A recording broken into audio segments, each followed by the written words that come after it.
Uma pesquisa do Instituto Ver, encomendada pela Itatiaia, aponta que o governador de Minas, Romeu Zema, do Novo, lidera a corrida eleitoral no estado com 41% das intenções de voto. O segundo colocado é o prefeito de Belo Horizonte, Alexandre Calil, do PSD, com 20%. É o resultado de uma pesquisa estimulada, encomendada pela Itatiaia ao Instituto Ver. Se a eleição fosse hoje, Zema venceria no primeiro turno. Na terceira posição aparecem o senador Carlos Viana, do MDB, e o prefeito de Betim, Vitório Medioli, que está sem partido, ambos com 3% do eleitorado. Daniel Sucupira, do PT, prefeito de Teoflotone, aparece com 2% das intenções de voto. Ninguém, brancos e nulos, somam 12%. Não sabe, não respondeu, são 19% dos entrevistados. Na pesquisa de voto espontâneo, quando não são apresentados os nomes dos candidatos aos eleitores, só 2 pontuam. Romeu Zema, disparado com 22%, e Alexandre Calil, com 3%. Para o Senado, o deputado estadual Cleitinho, do Cidadania, aparece com 13%. Em segundo, o deputado federal Reginaldo Lopes, do PT, 7%. O também deputado federal Marcelo Álvaro Antônio chega a 4% das intenções de voto. Já o atual senador Alexandre Silveira, do PSD, fecha a lista com 3%. A pesquisa do Instituto Ver ouviu 3 mil pessoas entre 19 e 21 agora de fevereiro. A margem de erro é de 2 pontos percentuais. O intervalo de confiança é de 95%. A pesquisa está registrada no Tribunal Regional Eleitoral com o número MG 03245/2022. Amanhã, a Itatiaia divulga os dados da corrida à presidência da República e com a divulgação dessa pesquisa, a gente inicia oficialmente a cobertura das eleições desse ano de 2022. Malco Camargos, mais uma vez, bom dia. Obrigado pela sua participação aqui conosco na Conversa de Geração. Há pouco você nos concedeu uma entrevista ao vivo. E vamos aprofundar, Malco, na sua avaliação, esses números primeiro para o governo de Minas, com a liderança do governador Romeu Zema, na pesquisa estimulada, e tendo o prefeito Alexandre Calil em segundo, e Carlos Viana, Vitório Medioli, lá em terceiro com 3%, Daniel Sucupira aparece com 2% das intenções de voto. A pergunta que a gente faz os outros candidatos que estão com menos pontos, como Carlos Viana, Vitório Medioli e Daniel Sucupira, eles têm espaço para avançar e ameaçar a polarização Calil-Zema? Eustáquio, estamos em uma eleição bem diferente em 2022 do que vivemos em 2018. Temos um governador bem avaliado, com 69% de aprovação, disputando a reeleição. Romeu Zema lidera com uma ampla vantagem no cenário espontâneo e estimulado. Na pergunta onde não são apresentados nomes aos candidatos, a espontânea, Romeu Zema alcança 7 vezes mais a pontuação do segundo colocado. Já no cenário estimulado, onde a lista de nomes é apresentada, Romeu Zema alcança o dobro do segundo colocado. O segundo colocado, Alexandre Calil, precisa se esforçar muito para conseguir levar a imagem construída na região metropolitana, onde é prefeito da capital, para todo o estado de Minas Gerais. Zema já é conhecido e reconhecido pelo seu trabalho. Calil ainda precisa tornar-se conhecido no estado, pois 36% dos mineiros não têm conhecimento para avaliar a possibilidade de voto no prefeito de BH. Precisamos falar também da distância de Zema e Calil para os outros nomes colocados na pesquisa. O senador Carlos Viana e o prefeito de Betim, Vitório Medioli, e Daniel Sucupira, prefeito de Teoflotone, têm 3% ou menos dos votos cada um e ainda são desconhecidos do eleitor mineiro. No cenário atual, é muito difícil o crescimento de uma terceira via. Agora também, Eustáquio, não podemos deixar de destacar a baixa rejeição dos candidatos. Zema, no exercício do poder, tem uma rejeição baixa, de 25%, mesmo já sendo amplamente conhecido e sendo testado com 3 anos de mandato. Os outros candidatos têm rejeição na mesma faixa do governador e ainda têm o desafio de se tornarem conhecidos dos mineiros.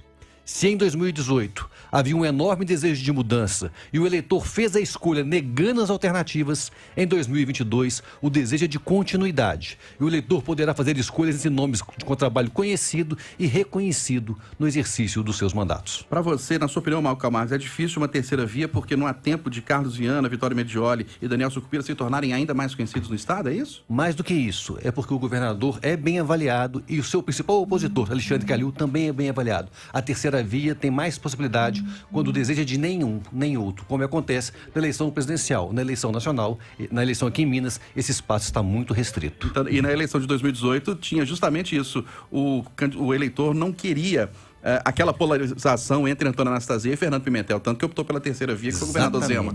O cenário, a terceira via aparece quando há uma rejeição enorme ao postulante e à rejeição, o que não é o caso de Minas neste momento. Agora, para o Senado, foi uma surpresa o aparecimento do deputado estadual Cleitinho como líder com 13%?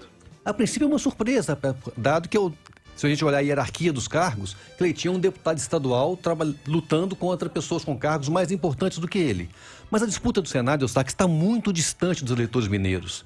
Mesmo em um cenário estimulado, 44% não fazem uma escolha entre os 4 nomes apresentados e 29% afirmam votar branco ou nulo. Os nomes apresentados têm diferentes desempenhos mais ligados à região de origem de cada um deles. O Cleitinho na região oeste, Reginaldo Lopes no Campo das Vertentes, Alexandre Silveira no Vale do Rio Doce. A única exceção é do ex-ministro e deputado federal Marcelo Álvaro Antônio, que tem um desempenho melhor no Triângulo do que na Metropolitana, que é a sua origem. Na eleição passada, em 2018, o eleitor se movimentou na escolha para senador na última hora. E ao que tudo indica, em 2022 ele vai na mesma direção. E se for este mesmo movimento, o apoio dos candidatos a governador e a presidente no estado pode influenciar, e muito, a escolha da vaga no Senado Federal. Ô, Lucas Ragazzi, obrigado pela sua participação aqui no Conversa de Geração. Seja bem-vindo mais uma vez. Você que acompanha os bastidores da política aqui em Minas Gerais, qual é a avaliação que faz sobre esses resultados? Bom dia. Bom dia, Eustáquio. Bom dia aos nossos ouvintes, colegas aqui do Redação. Um prazer participar também. Análise interessante do Malco, principalmente sobre a possibilidade da existência, do crescimento de uma terceira via. Eu acho que um elemento também que pode acabar sendo decisivo é a influência da polarização nacional Lula e Bolsonaro em Minas. Vamos colocar que esses 2 candidatos à presidência da República em Minas ainda não declararam apoio a nenhum nome. Existe ali uma ligação maior entre Lula e Calil, conversas que acontecem mesmo com o nome do Daniel Sucupira sendo colocado como um possível candidato, né? O próprio PT ainda está conversando sobre essa possibilidade, mas vamos colocar que o Bolsonaro pode apoiar um desses outros nomes, inclusive tanto o Carlos Viana, que foi vice-líder do governo Bolsonaro no Senado, quanto o próprio Vitório Medioli, prefeito de Betim, que tem uma relação boa com o Planalto. Então, podem ser apoios não decisivos a ponto deles conseguirem rivalizar com essa polarização, mas que podem ser decisivos para ali diminuir votos, né, desses 2 nomes e acabar equilibrando mais, principalmente para o primeiro turno. É uma questão que a polarização nacional pode acabar influenciando bastante em Minas Gerais ainda. O Edilene, pela sua avaliação que faz aí dos bastidores da política em Brasília, já há alguma sinalização de Lula ou Bolsonaro de quem poderá apoiar aqui em Minas Gerais? Bom dia para você. Bom dia, Eustáquio. Bom dia a todos. Bom dia aos ouvintes da Rádio Itatiaia.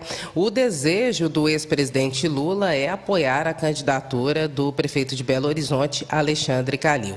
Isso já foi colocado em reunião realizada nesse mês em São Paulo. Nós trouxemos essas informações aqui, mas o PT espera um gesto do prefeito Alexandre Calil, porque acredita que o apoio do ex-presidente Lula é fundamental, mas Calil tem que se movimentar, tem que assumir o PT no palanque. Não é aguardar um apoio silencioso em que Calil fica mais ou menos ali calado e recebe o apoio da base petista. Então precisa de um movimento do prefeito Alexandre Calil de acordo com os petistas, e a tendência é que o ex-presidente Lula apoie o prefeito Alexandre Calil. Agora, esses outros candidatos que aparecem aí na terceira e na quarta colocação, como Daniel Sucupira, o Vitório Medioli, o próprio senador Carlos Viana, o que eles precisam para crescer, e eles têm o espaço, como, por exemplo, 36% do eleitorado não tem informação suficiente para escolher votar no prefeito Alexandre Calil, mas 61% não tem sobre Vitório Medioli, 61% não tem sobre Vitório Medioli, 71% sobre Carlos Viana ou Daniel Sucupira. Significa que eles também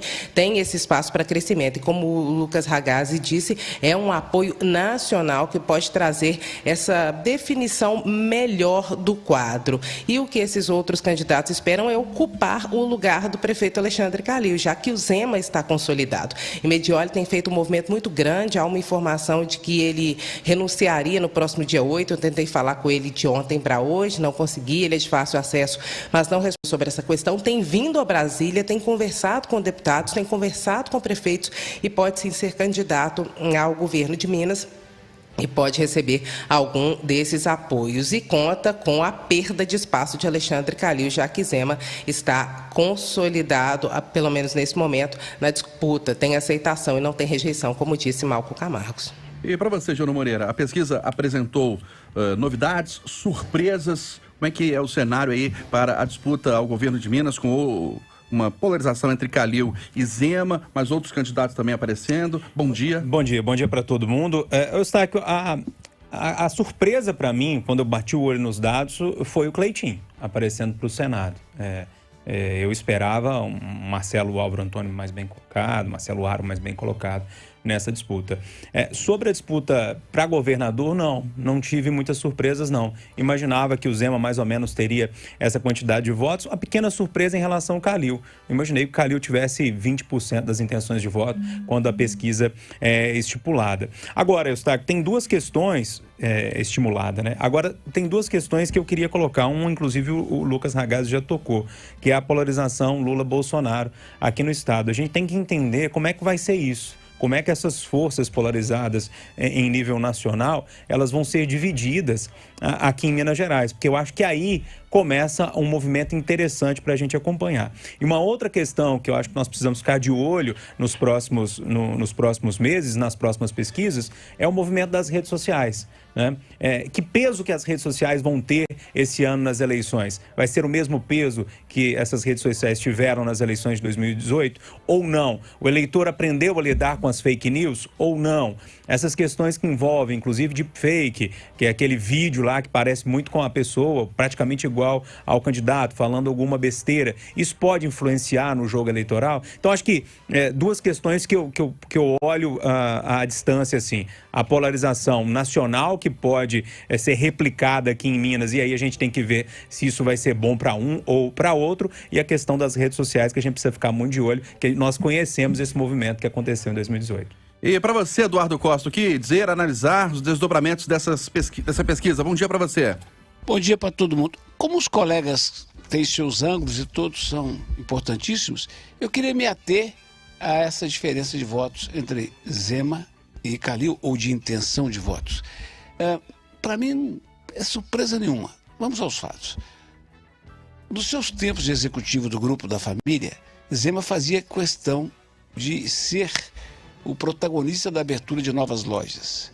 Fazia prospecção da cidade, arranjava um hotel bom, ruim, o que tivesse, se instalava, arranjava o local, negociava com o dono do aluguel, cuidava de toda a preparação da loja, ia à inauguração, conversava com algumas lideranças locais. Foi assim a vida inteira. Quando resolveu se candidatar, e ele disse isso recentemente numa conversa, num café com jornalistas, ele o fez, entre outros fatores, porque tinha se separado. Ele falou, pelo tanto que eu vou viajar e eu gosto, a mulher não vai aguentar. Começou a viajar uma semana antes do primeiro turno das eleições, sem expectativa de vitória. Ele disse pra gente aí na sabatina que, passada a eleição, ele ia retomar as viagens, porque ele queria eleger bom número de vereadores pelo Novo. E assim, ele chegou ao Palácio da Liberdade. Lá, o que ele fez? Com um esforço que a gente tem que reconhecer. Começou a pagar ICMS, que era a taxa de transferência imediata, mas o Pimentel não fez. Começou a pagar IPVA, que estava retido. Começou agora recentemente a pagar a verba da saúde. Então, o que eu imagino é que os prefeitos têm gratidão. Ele está rodando o estado todo. Ele cancelou, ontem, não sei, Cataguás e outras cidades da Zona da Mata, por causa aí do movimento dos agentes. Ele está viajando direto. No contraponto, o Calil, que tem uma boa imagem na região metropolitana, durante sua gestão, eu nunca ouvi falar que ele fizesse uma reunião com mais de 3 ou 4 prefeitos da região metropolitana. Nesse momento, está às turras com a Câmara Municipal. Aí alguém vai dizer, mas o Zema também está com a Assembleia. A Assembleia, no caso, é algo mais crônico e histórico. O Calil, às vésperas da eleição, entrou para o confronto, porque é da personalidade dele. Então, enquanto o Zema estava juntando gente pelo estado afora, o Calil estava se debatendo aqui nas suas pendegas locais. É sabido que ele tem uma avaliação boa por causa da pandemia, mas Minas são muitas, Eustáquio. E tirando a Minas da região metropolitana, as outras conhecem mais o Zema, isso é notório e não há o que ponderar. Eu acho que é por aí que a largada está desse jeito. E digo mais, hein? Não acredito, eu sou péssimo, né, de cálculos, de prognósticos eleitorais, mas não acredito de jeito nenhum que haja outro participante da disputa. Está polarizada, estará e continuará. E para você, Rita Bundinho, você vai mais no viés econômico, do viés do consumidor, das finanças aqui em Minas Gerais? Pois é, Eustáquio, bom dia a Bom todos. dia. Depois de tanta fera aí da política, né, eu fico assim até meio acanhada para dar o meu pitaco aqui. Eu queria pegar um pouco do que cada um disse e eu acho que, acima de tudo, eu fico muito feliz com o amadurecimento do eleitor nessa primeira pesquisa feita aí pelo Instituto Ver do Malcolm Camargos. O Zema, ele está sendo premiado pela gestão. Então, Minas Gerais, há anos, não via uma gestão tão impactante. Se a gente lembrar, sob o ponto de vista da economia, o atual governador, ele assumiu com a tragédia, o desastre, o crime de Brumadinho, que cortou muito as receitas de um estado que era terra arrasada, com salários atrasados, sem nenhum tipo de projeção de quando que o funcionalismo público iria voltar a receber. A educação de Minas foi reconhecida como a melhor do Brasil. Então, ele tem feito uma gestão visando a melhoria da qualidade de vida da maioria da sociedade mineira.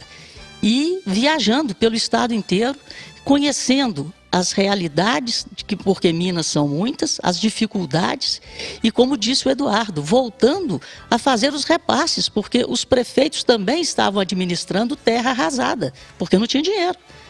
Então, o que nós estamos vendo é o que a Edilene falou, Zema está consolidado. E essa consolidação do atual governador é aquele velho ditado, quem planta, colhe. Então, ele está colhendo os frutos de uma gestão ética, transparente e sempre visando o bem-estar da maior parte da população. Então, eu não vejo, né, assim, na atual, do jeito que as coisas estão, a única coisa que pode acontecer e ser uma surpresa em Minas, na minha opinião, é se houver segundo turno.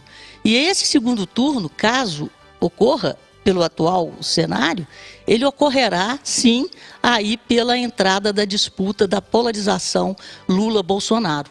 Então, se houver segundo turno, será uma resposta do eleitor a essa torcida que existe hoje no Brasil.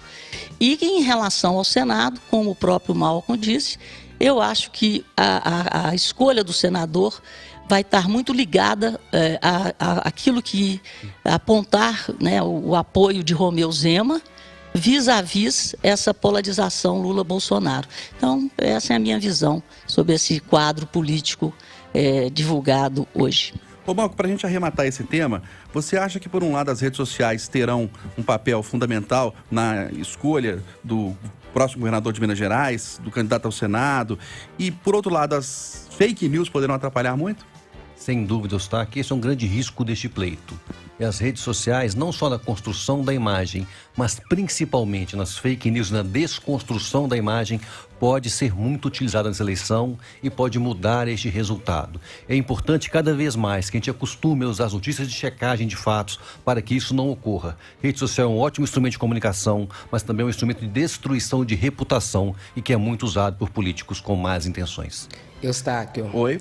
Só para arrematar aqui rapidinho, para a gente lembrar para o ouvinte que o candidato do ex-presidente Lula ao Senado é o Reginaldo Lopes, deputado federal. O candidato do presidente Jair Bolsonaro é o deputado federal Marcelo Álvaro Antônio, que tenta de todo jeito entrar na chapa do governador Romeu Zema para conseguir esse plus e competir com o Reginaldo Lopes. Os dois aparecem também em colocações colados uns aos outros, né? Um está ali na frente do outro, o Reginaldo um pouquinho na frente do Marcelo Álvaro Antônio, e além do apoio nacional, que pode decidir é o apoio estadual, então, do governador Romeu Zema. Como Reginaldo Lopes dificilmente entraria nessa chapa, Marcelo Álvaro Antônio tenta esse lugar para ter o palanque do Zema e também do Bolsonaro.